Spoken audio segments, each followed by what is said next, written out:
except for the aggressive sound of their previous work.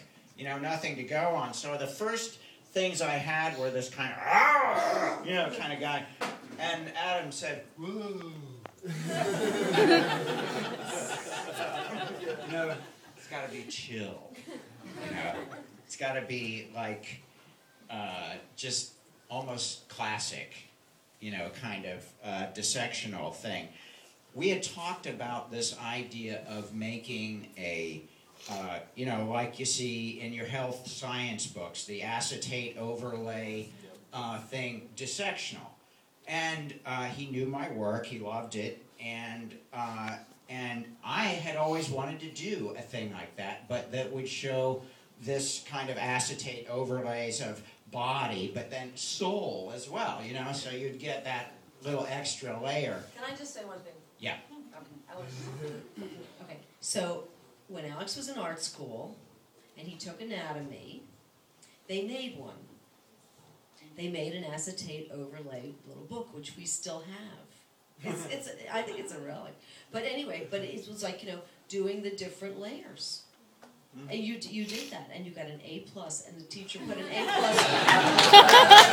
But the teacher put an A+ right on the work. Don't you hate it when they do? They put it on the back, actually. Oh, good. Thank God.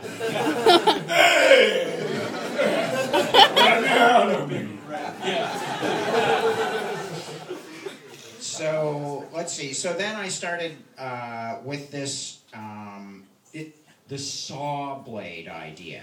That was my first, oh yeah. Like, something's going on. Like the idea of the saw blade. Even if it wasn't an angry guy, it would be this idea of the saw blade, because you're seeing, saw blade. Anyway, everybody gets it. But anyway, it's kind of stupid. It's kind of pun. All right. So those were some of the early sketches, and I did a lot of early sketches. But then it came down to this saw blade idea. And I thought, okay, well that is, like the Tibetan Buddhists always say, there's a cutting through that the true nature of mind has. It cuts through things. It's incisive awareness, So this was this primordial presence of incisive awareness that is cutting through each moment of now. That is our presence, our creative spirit that animates us, that's at the core of our being. So that's the foundation, and it's invisible, really. It's the presence. Consciousness doesn't have a shape. It doesn't have a color.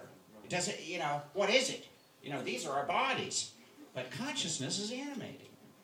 But it's invisible. So you have to symbolize it somehow. So this is a symbol of that incisive awareness that is our presence, that's at the center of our being, and is expressing through these flesh bags, basically. But on a subtle, visionary level, there is a kind of luminosity that is expressed in the Tibetan tradition, once again, as the Vajra. And the Vajra is these, it's basically kind of the XYZ axis of reality. So it's setting up that kind of center that the self is. The self is a center that's located in time-space. And so this is like the Vajra of time-space. And it's the beginning of the luminosity of our soul. It's kind of like the soul. Whereas before, it was the transcendental ground of being that is, spirit prior to soul. So this is the soul. But it's placed directly at the place of the throat. Because that is where spirit... that's what Steiner said. He always said that if you want to see the angels dance, look at the larynx. It's very curious. So the larynx is this it's actually very obscene and sexual. The larynx, if you look at it, It's really it's gooey and weird looking, I'll tell you. You know, but it's beautiful too. As those things are. So at any rate, this shows one of the slices from the the flesh there, and here is the God in the convolutions that I thought would just be kind of fun. You know, had everybody always seen those anyway? Yeah, already. Okay. Of course. All right. Okay. So then we've got this center of presence coming into the body, and then the additional layers now of the subtle anatomy starting to form around the body, and then the full-fledged layers here with the eyes of the soul in the energy centers of the heart and the throat and the third eye. And not everybody knows what you mean when you say energy centers. Subtle energies. Well, you know, the Asian medicine, you've all heard of acupuncture, you've heard of yoga and all these things.